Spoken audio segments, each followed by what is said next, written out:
દોસ્તો, અમેરિકામાં તમે ક્યારેય એવી નરક જેવી જગ્યાની કલ્પના કરી છે જ્યાં સપનાઓની શોધમાં ગયેલા નિર્દોષ લોકોના શ્વાસ રૂંધાઈ રહ્યા હોય?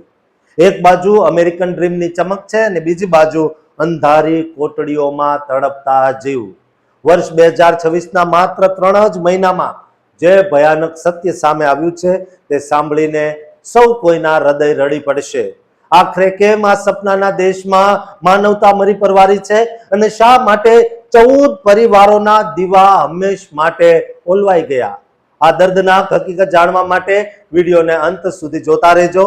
અમેરિકા જેવી મહાસત્તામાં અત્યારે ઇલીગલ ઇમિગ્રન્ટ્સ એટલે કે ગેરકાયદેસર પ્રવાસીઓ માટેના ડિટેન્શન સેન્ટરો મોતનો અડ્ડો બની રહ્યા હોય તેવું લાગી રહ્યું છે.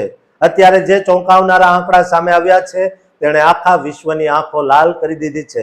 કારણ કે વર્ષ 2026ના વીતેલા માત્ર 3 જ મહિનામાં આઈસની કસ્ટડીમાં કુલ 14 લોકોના કરુણ મોત નિપજ્યા છે.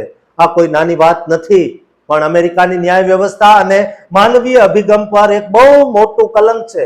ખાસ કરીને કેલિફોર્નિયામાં બનેલી તાજેતરની ઘટનાએ ફરી એકવાર સાબિત કરી દીધું કે આ સેન્ટરોમાં પાયાની સુવિધાઓનો કેટલો મોટો અભાવ છે. ત્યાં ગયેલા લોકો માત્ર એક સારી જિંદગીની આશામાં ગયા હતા, પણ તેમને નસીબમાં મળી માત્ર ઠંડી દિવાલો અને મોત. અત્યારે અમેરિકામાં જે રીતે ટ્રમ્પ સરકાર દ્વારા સામૂહિક દેશ નિકાલનું અભિયાન ચલાવવામાં આવી રહ્યું છે તેના કારણે આ ડિટેન્શન સેન્ટરોમાં ક્ષમતા કરતા અનેક ગણી વધુ ભીડ જોવા મળી રહી છે. જ્યારે એક નાની જગ્યામાં હજારો લોકોને ઘેટા બકરાની જેમ પૂરવામાં આવે ત્યારે ત્યાં ગંદકી અને રોગચાળો ફેલાયો એ સ્વાભાવિક છે અને અત્યારે બરાબર આવું જ થઈ રહ્યું છે. આ ભીડભાડને કારણે બીમારીઓ એટલી ઝડપથી ફેલાઈ રહી છે કે લોકો સારવાર વગર જ દમ તોડી રહ્યા છે. આ ભયાનક સ્થિતિને જોતા મેક્સિકોની સરકારે હવે આંતરરાષ્ટ્રીય સ્તરે અમેરિકાનો વિરોધ કરવાની અને મોટું આંદોલન છેડવાની તૈયારી કરી લીધી છે. અત્યારે જે ડેટા સામે આવ્યો છે તે મુજબ અમેરિકામાં 68,000થી વધુ ઇમિગ્રન્ટ્સ અત્યારે કસ્ટડીમાં એટલે કે ડિટેન્શન સેન્ટરોમાં સબડી રહ્યા છે. તેમની સૌથી વધુ ચિંતાની વાત એ છે કે આ નર્ક જેવી હાલતમાં અનેક ભારતીય અને ખાસ કરીને આપણા ગુજરાતી ભાઈ બહેનો પણ ફસાયેલા છે. જે લોકો ત્યાંથી પાછા આવ્યા છે અથવા જેમના સમાચાર મળે છે તેઓ કહે છે આ સેન્ટરોની હાલત નર્ક કરતા પણ બદતર છે. ત્યાં ન તો પીવાનું શુદ્ધ પાણી મળે છે, ન તો સમયસર જમવાનું, અને ઉપરથી જે માનસિક ત્રાસ આપવામાં આવે છે તે તો અલગ. આ આખું દ્રશ્ય અત્યંત કરુણ છે. કારણ કે આમાં એવા લોકો પણ છે જેઓ માત્ર મજબૂરીમાં પોતાના ઘરબાર છોડીને ગયા હતા. 2026ના શરૂઆતના 3 મહિનામાં જ જે રીતે મૃત્યુઆંક વધ્યો છે તે દર્શાવે છે કે આવનારા સમયમાં આ સ્થિતિ વધુ વણસી શકે છે. જો સરકાર આ સેન્ટરોમાં સુવિધાઓ નહીં વધારે તો હજુ પણ અનેક લોકોના જીવ જોખમમાં મુકાઈ શકે છે. આ આખી પરિસ્થિતિ પાછળનું મુખ્ય કારણ સરકારની આકરી નીતિઓ છે, જે માત્ર લોકોને બહાર કાઢવા પર ધ્યાન આપી રહી છે, પણ જેઓ કસ્ટડીમાં છે તેમની જીવવાની સુરક્ષા પ્રત્યે સાવ બેદરકાર છે.